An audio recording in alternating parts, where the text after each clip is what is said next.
When it's time to put the bag together, there are a couple little tips. This is the bigger body piece of the bag, and then this is the end panel. I've already sewn one end on.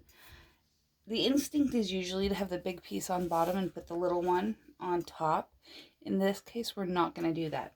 I want you to have the smaller back panel on the bottom, and then we're going to add, if you choose to, a little pull tab.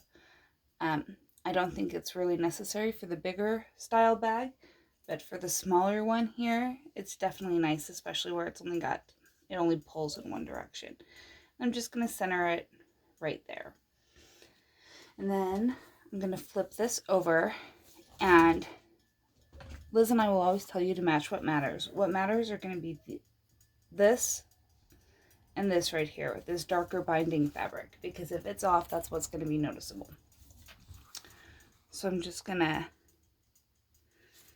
pin those points first.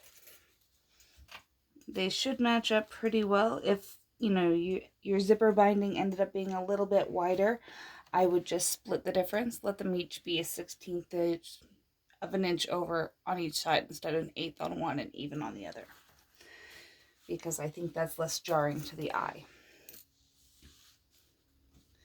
Anyway, I've got that pinned, and now I'm going to also put on a piece of binding right now. I'm going to sew them all on together.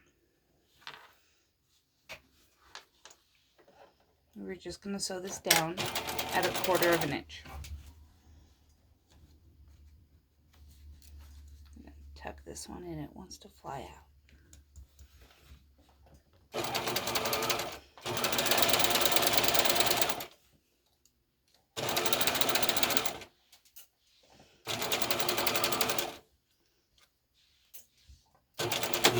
Oops. I hit just the wrong spot on my zipper. That's okay. Broke my needle.